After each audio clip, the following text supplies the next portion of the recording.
பவுலோட ஊழியம் செய்த தீமோத்தேயுவை குறித்து உங்களுக்கு அதிகமாக தெரியும். இந்த தீமோத்தேயுவை குறித்து நம்ம இன்னைக்கு பார்க்க போகிறோம். உங்களுக்கு தெரியும், பவுலோட உடன் ஊழியராக இருந்தார், உடன் ஊழியம் செய்தவர், ஊழியத்துக்கு உதவியாக இருந்தவர். இவர் யாருன்னு பார்த்தீங்கன்னா விசுவாசத்தில் உத்தமன் என்று சொல்லி பேர் எடுத்திருக்கிறார். தீமோத்தேயு விசுவாசத்தில் உத்தமன். இன்னொரு இடத்துல சொல்லப்பட்டிருக்கோம், அவர்கிட்ட மாயமற்ற விசுவாசம் உடையவர். அவர் இங்கிட்ட ஒரு விசுவாசம், மனசுக்குள்ள வேற மாதிரி அப்படி இல்லை. அவர் மாயமற்ற விசுவாசத்தை பார்க்கிறதாக அவர் சர்டிபிகேட்டை வாங்கியிருக்கிறார் பவுல்கிட்ட.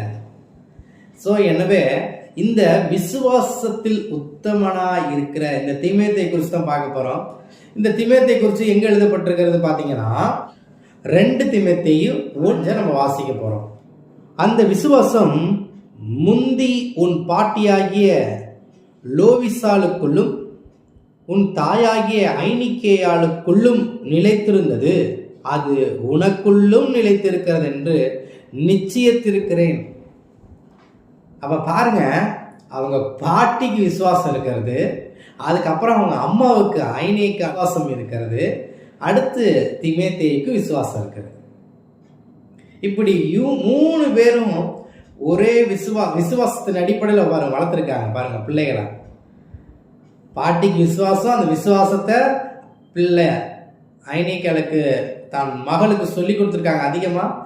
அவங்க என்ன செஞ்சிருக்காங்க, தீமோத்தேயுடைய தாய் தீமோத்தேயுக்கு விசுவாசத்தை குறித்து இயேசு கிறிஸ்துவை சொல்லி அதிகமாக சொல்லி, அவன் என்னதான் சொன்னாலும் இயேசு ஒருத்தர் இருக்கிற, அவரால் சுகம் தர முடியும், அப்புறம் விசுவாசிச்ச உத்தமன், இப்படி பேர் எடுத்திருக்கிறாங்க.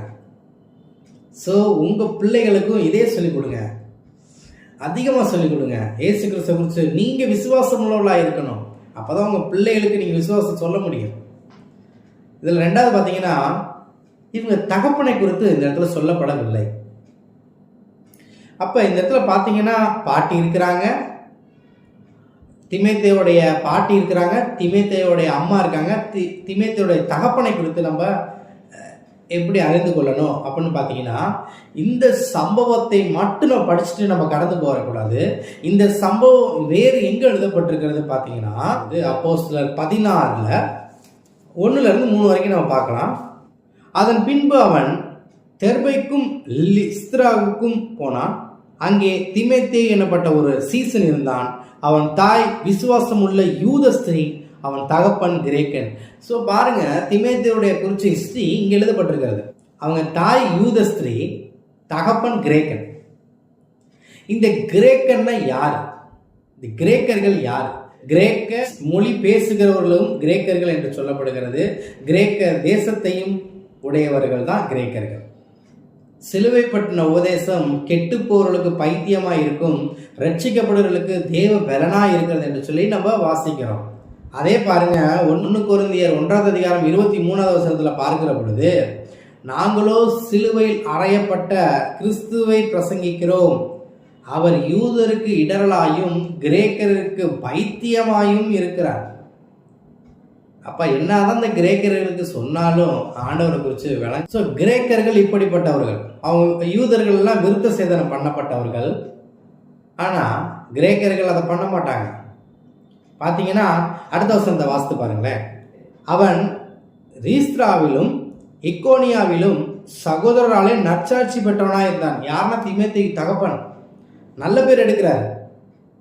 அடுத்து பார்த்தீங்கன்னா, அவனை பவுல் தன்னுடனே கூட்டிக் கொண்டு போக வேண்டும் என்று விரும்பி, யாருன்னா தீமோத்தேயுவை பவுல் கூட்டிக் கொண்டு போக வேண்டும் என்று விரும்பி, அவனை தகப்பன் கிரேக்கன் என்று அவ்விடங்களில் இருக்கும் யூதர்கள் எல்லாருக்கும் அறிந்திருந்தபடியால் அவர்கள் நிமித்தம் அவனுக்கு விருத்த சேதனம் பண்ணினான். யாருக்குன்னா தீமோத்தேயுவுக்கு.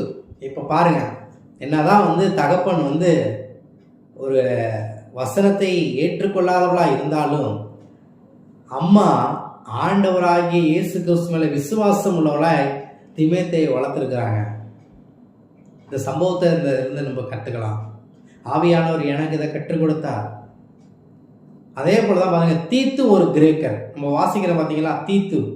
அந்த தீத்து ஒரு கிரேக்கர். இவரை குறித்து கலாத்தியர் 2 அதிகாரம் 3 வசனத்தின்படி, ஆனாலும் என்னுடனே கூட இருந்த தீத்து கிரேக்கனாயிருந்தும் விருத்த சேதனை பண்ணிக்கொள்ளும்படி கட்டாயம் பண்ணப்படவில்லை. ஏன் கட்டாயம் பண்ணணும்னா அவர் விருத்த சேதனை பண்ணி கொண்டார். இப்போ நல்லா தெரிஞ்சுக்கணும், நீங்களும் நானும் இந்த சம்பவத்தின் அடிப்படையில் தீமோத்தேயுவை குறித்து நாம் அறிந்து கொள்ள வேண்டும் என்று சொன்னால் 1 தீமோத்தேயு 2 தீமோத்தேயு வாசிக்கலாம். ஸோ அவரை குறித்து எங்கே எழுதப்பட்டிருக்குதுன்னா அப்போஸ்தலர் 16ஆம் அதிகாரத்தை சேர்த்து வாசிக்கிறப்ப தீமோத்தேயுடைய முழு ஃபேமிலியும் குறித்து இந்த இடத்துல எழுதப்பட்டிருக்கிறது. எனவே இதிலிருந்து நம்ம கற்றுக்கொண்ட பாடம், ஆவியானவர் நம்மளுக்கு எனக்கு இப்படி வெளிப்படுத்தினார் என்று சொன்னால் உங்களுக்கு பல காரியத்தை தேவன் வெளிப்படுத்துவார். எனவே இப்படி சம்பவத்தின் அடிப்படையில் நம்ம பைபிளை படிக்கிற பொழுது அநேக காரியம் பரிசுத்த ஆவியானவர் உங்களோடு என்னோடு பேசுவார். இன்னும் வரப்போகிற நாட்களில் அடுத்தடுத்து பைபிள் ஸ்டடியில் இன்னும் நிறைய காரியங்களை குறித்து நம்ம தியானிக்கலாம். ஸோ இன்றைக்கு கர்த்தர் நம்மளை நடத்தியிருக்கிறார். இதை தியானிங்க.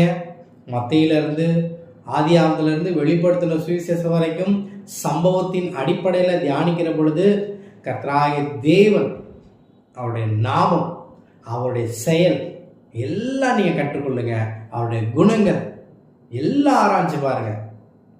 கர்த்தர் உங்களுக்கு பெரிய காரியங்களை செய்வார். ஆமென்.